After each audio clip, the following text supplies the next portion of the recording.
তারা সংস্কার কর্মসূচি শুরু করলো। প্রথম তারা কিন্তু 6টা বিষয়ের সংস্কারের কথা বলেছিল এবং সেই 6 বিষয়ের মধ্যে আমার বিবেচনায় সবচেয়ে গুরুত্বপূর্ণ সংস্কারটা, সে সংস্কার যদি আমি বলি তাহলে আমি 3টাকে ধরেছিলাম। সেই 3টা হলো সংবিধান সংস্কার, নির্বাচন কমিশন মানে নির্বাচন ব্যবস্থার সংস্কার এবং বিচার বিভাগের সংস্কার। আমি মনে করি এই 3টা হলো সবচেয়ে গুরুত্বপূর্ণ। কিন্তু আমি নিজে সম্ভবত সবচেয়ে বেশি কথা বলেছি সংবিধান সংস্কার বিষয়ক যে কমিশন সেটাকে নিয়ে, কারণ কমিশনের গঠন, কমিশনের প্রধান, এই সমস্ত বিষয়ে আমার নানা সীমাবদ্ধতা, নানা আপত্তির কথা আমি আপনাদের সঙ্গে শেয়ার করেছি। কেন করেছিলাম সেটা বলি। করেছিলাম বেসিক্যালি এই কারণে যে এটা হবে সমস্তগুলি সংস্কারের মধ্যে সবচেয়ে জটিল সংস্কার। এই কারণে যে আপনি যে কোনো একটা সংস্কার, যেমন নির্বাচন ব্যবস্থার সংস্কার বলেন অথবা অন্য কোনো একটা সংস্কার বলেন, এটা কিন্তু একটা প্রশাসনিক নির্বাহী আদেশের মাধ্যমে আপনি করতে পারবেন। যে কোনো সরকার ইচ্ছা করলে এই ধরনের সংস্কার করতে পারে, তাকে নিয়ম চেঞ্জ করতে পারে। কিন্তু সংবিধান হলো এমন একটা বিষয় যা আপনি নির্বাহী আদেশে পরিবর্তন করতে পারবেন না, এমনকি রাষ্ট্রপতির অধ্যাদেশ দিয়েও করতে পারবেন না। সংবিধানকে কোনো পরিবর্তন করতে, একটা দাড়ি কমা পরিবর্তন করতে হলে সেখানে আপনাকে জাতীয় সংসদে যেতে হবে। মানে সংবিধান হলো জনগণের একটা প্রপার্টি। জনগণের প্রপার্টিকে আপনি যদি চেঞ্জ করতে চান, পরিবর্তন করতে চান, তাহলে জনগণের অনুমতি লাগবে। জনগণকে, ধরেন আমি ক্ষমতায় আছি, আমি বললাম আমি জনগণ, আমি জনগণের মন বুঝি, অতএব এটাই হবে, সেটা কি হবে? হবে না। এটা গণতন্ত্র হবে না, এটা হবে স্বৈরতন্ত্র। যে কাজটা আগের প্রধানমন্ত্রী শেখ হাসিনা বলতেন, উনি বলতেন উনি জনগণ, উনি যা ভাবেন তার বাইরে নাকি কোনো জনগণ ভাবে না, উনি এরকমভাবে বলতেন। সেই ভাবনাগুলো গণতন্ত্রের সঙ্গে সাংঘর্ষিক, গণতন্ত্রের অনুকূলে নয়। তো এখন প্রশ্ন হচ্ছে, এই সরকার কিন্তু সংবিধান সংস্কারের জন্য একটা কমিশন গঠন করেছে। এই কমিশন কিছু প্রস্তাবনা দেবে, কিন্তু ওনারা কি এটা সংস্কার করবেন? ওনারা কি করার এখতিয়ার রাখেন? এই প্রশ্নটা শুরুতে আমি যেমন করেছিলাম এখন আমি তেমনই করছি। কারণ দেখেন এই প্রশ্নটা এখন অনেকেই করছে, কিন্তু শনিবার দিন এই একই প্রশ্ন করেছে দেশের বৃহত্তম রাজনৈতিক দল বিএনপির মহাসচিব মির্জা ফখরুল ইসলাম আলমগীর। শনিবার দিন উনি লন্ডনে ছিলেন, ইংল্যান্ডে। সেখানে উনি বাংলার বিভিন্ন মিডিয়া সাংবাদিকের সঙ্গে মত বিনিময়কালে এই কথা বলেন। যুক্তরাজ্য বিএনপির আয়োজনে সভাটা হয়েছিল এবং সেখানে বিভিন্ন সাংবাদিকের সঙ্গে কথা বলাকালে মির্জা ফখরুল ইসলাম আলমগীর যে কথাটা বলেন সেটা হলো, ওনার কথাগুলো আমি আপনাদেরকে পড়ে শোনাই। এই কারণে পড়ে শোনাই যাতে নাকি কোনো রকম দ্বিধা তৈরি না হয়। উনি বলেছেন যে সংবিধান পরিবর্তনে বিএনপির দ্বিমত নেই, সেটা সংবিধান পরিবর্তন বা নতুন করে লিখন যাই হোক না কেন। একটা বিতর্ক ছিল, এটা কি সংবিধান সংস্কার হবে নাকি সংবিধান পুনর্লিখন করতে হবে। উনি বলছেন যে এটা যেটাই হোক ওনাদের কোনো আপত্তি নাই, পরিবর্তন করতে হবে। কিন্তু তারপরে উনি মোক্ষম যে প্রশ্নটা, যেটা আমি এতক্ষণ ধরে বললাম ভূমিকা হিসাবে, অথবা আমি আগেও যেটা বারবার বলেছি সেই প্রশ্নটাই করেছেন। সেই প্রশ্নটা কি শুনুন ওনার মুখ থেকে। তিনি বলেছেন, কিন্তু প্রশ্ন হচ্ছে কে করবে, এই পরিবর্তনটা কে করবে? এটি করার এখতিয়ার কার? সংবিধান পরিবর্তনের দায়িত্ব হচ্ছে জনগণের, আর জনগণের মালিকানার প্রতিফলন হয় সংসদে। কথা কিন্তু সিম্পল। এই যে উনি বলেছেন যে সংবিধান পরিবর্তন করার একমাত্র দায়িত্ব হচ্ছে জনগণের, জনগণ ঠিক করবে। এবং জনগণের প্রতিনিধি হিসেবেই তো এই সংসদ সদস্যরা নির্বাচিত হন এবং আসেন। এতদিন আমরা টের পাইনি। কেন টের পাইনি? এতদিন যারা সংসদ সদস্য হিসেবে এসেছিলেন তারা প্রকৃতপক্ষে জনগণের প্রতিনিধি ছিল না। জনগণ তাদের ভোট দিয়ে বানায়নি, জনগণ তাদের ভোট দিয়ে সংসদে পাঠায়নি। তারা হাসিনার ইচ্ছায় এসেছেন, হাসিনার ইচ্ছায় বিদায় নিয়েছেন। কাজে সেটা ছিল হাসিনার পরিবর্তন, জনগণের নয়। কিন্তু আমরা আশা করছি আমাদের আগামী নির্বাচনটা সঠিক, অবাধ এবং সুষ্ঠু হবে। কাজে আমরা এটাও আশা করছি আগামীতে যারা সংসদ সদস্য নির্বাচিত হয়ে জাতীয় সংসদে আসবেন তারা প্রকৃতপক্ষে জনগণের প্রতিনিধি হিসাবে আসবেন এবং তারাই সংসদ এসে তারাই সংবিধানটার পরিবর্তন করার একমাত্র দায়িত্ব পান। দেখুন, সংবিধানের পরিবর্তনের আরেকটা ঘটনা বলি। পৃথিবীতে যত দেশ আছে তারা যখন সংবিধানের পরিবর্তন করেন, সেখানে কিন্তু জাতীয় তাদের সংসদে, পার্লামেন্টে সিম্পল মেজরিটিতে কিন্তু সংবিধানের পরিবর্তন করা যায় না। সিম্পল মেজরিটি তো হবে না, সেটাকে আপনাকে নিরঙ্কুশ সংখ্যাগরিষ্ঠতা দিয়ে মানে করতে হবে, পরিবর্তন করতে হবে। এখন এই নিরঙ্কুশ সংখ্যাগরিষ্ঠতার এক এক দেশে এক এক নিয়ম, সেটা মানে এত কঠিন করা হয়েছে যেন চাইলেই কোনো দল ক্ষমতায় এসে সংবিধানের পরিবর্তন নাও করতে পারে, না করতে পারে, এটা করা সম্ভব না।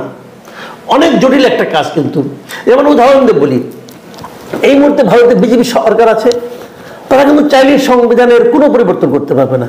আগের বার কিন্তু ওদের নিরঙ্কুশ সংখ্যাগরিষ্ঠতা ছিল, যে কারণে তারা কিন্তু ওদের ওই যে 370 যে ইটা ছিল, ধারাটা ছিল, যেটা দিয়ে তারা কাশ্মীরের যে বিশেষ একটা ওদের ছিল, পরিচিতি ছিল, বিশেষ রাজ্য হিসেবে যা তাদের যে একটা পরিচিতি ছিল তাদের, সেটা কিন্তু তারা বাতিল করে দিয়েছিল। কিন্তু এইবার হলে কিন্তু পারতো না, কারণ এইবার তাদের বিভিন্ন দলের সমর্থন নিয়ে তাদের কিন্তু সিম্পল মেজরিটি। এই জায়গাটাতেই সমস্যা। আগামীতে যদি সে ধরনের কোনো সংসদ না আসে, কারণ আগামীতে একটা সংসদ, আমাদের এখানে একটা সংসদ আসলো, সেখানে বিএনপি যদি অথবা জামাত অথবা কেউ যদি যারা ক্ষমতা যাবে, তারা যদি নিরঙ্কুশ সংখ্যা মানে 2/3 মেজরিটি না পায়, 200-র বেশি আসন না পায়, তাহলে তারাও কিন্তু এই সংবিধান পরিবর্তন করতে পারবে না। তাহলে পরিবর্তনটা হবে কিভাবে? যে দলগুলো যাবে তারা যদি নিজেদের মধ্যে ঐকমত্যের ভিত্তিতে সবাই মিলেই ভোট দেয় যে আমরা সংবিধানের এই ধারাগুলো পরিবর্তন করতে চাই, কেবল তাহলেই সংবিধানের পরিবর্তন করা যাবে। গায়ের জোরে করলে হবে না ভাই, এটা গায়ের জোরের বিষয় না। তো দেখুন আরেকটা কথা কি বলেছেন মির্জা ফখরুল, তার কথার আরেকটা লাইন আপনাদের পড়ে শোনায়। তিনি বলেছেন যে কেউ কেউ বলছেন যে আমরা করে ফেলবো। আপনারা কারা? আপনাদের ম্যান্ডেট কোথায়? কেউ কেউ বলছেন জুলাই আগস্টের ম্যান্ডেট। এটা এভাবে বলা যায় না। স্পষ্ট কিন্তু যারা এখন বিভিন্ন সময় উত্তেজনার বশবর্তী হয়ে সংবিধান মানি না, এটা করি না, এটা নামিয়ে ফেলবো, এটা ঘটিয়ে ফেলবো, যারা বলছেন, এটা বলজনিত সমস্যা হতে পারে, কিন্তু আইনগতভাবে এর কোনো বৈধতা নেই। আপনি এটা করতে পারেন না। এবং যারা যারা করেছেন নিশ্চিত থাকেন আপনাদের কখনো না কখনো আইনি ঝামেলা করতে হবে। আপনি এটা করতে পারেন না, গায়ের জোরে সব হয় না রে ভাই। তো এই কথাটা কিন্তু উনি বলেছেন, স্পষ্ট বলেছেন যে আপনারা যেটা করবেন বলছেন, আপনাদের সেই ম্যান্ডেট কোথায়? জুলাই আগস্টের ম্যান্ডেট দিয়ে তো হবে না। এটা সারা দেশের মানুষের ম্যান্ডেট লাগবে।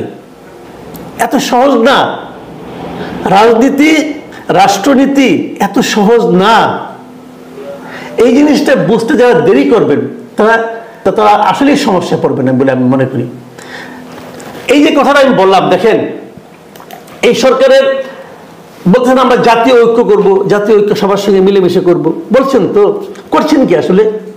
আমি কয়েকটা উদাহরণ দিয়ে বলি কেন এই কথাগুলি মির্জা ফখরুলকে বলতে হচ্ছে, কেন এই অন্তর্বর্তীকালীন সরকার পুরো জাতিকে ঐক্যবদ্ধ করতে যে বারবার হোঁচট খাচ্ছে, তাদের দৃষ্টি কেন খুব স্বল্প দৃষ্টি হচ্ছে।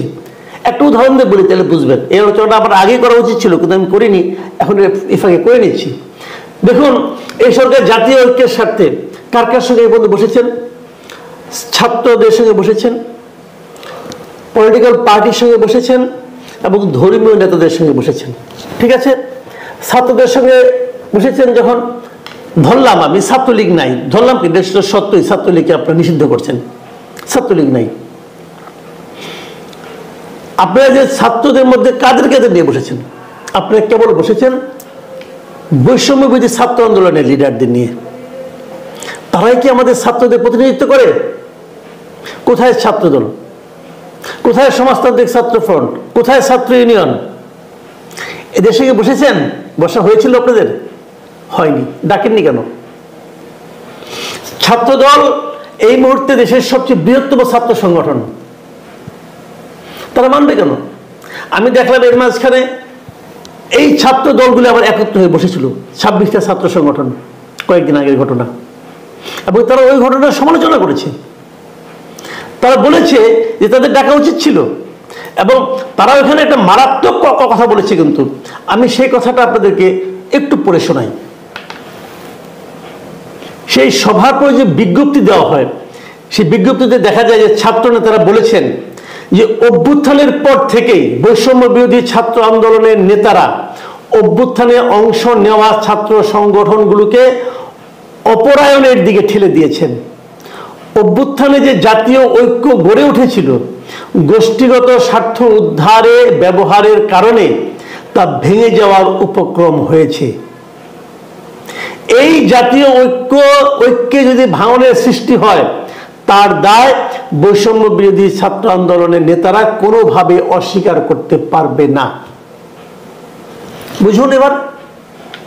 তো আপনাদের কাছে ছাত্র মানে ওই বৈষম্য বিরোধী ছাত্র আন্দোলন, বিষয়টা তা না।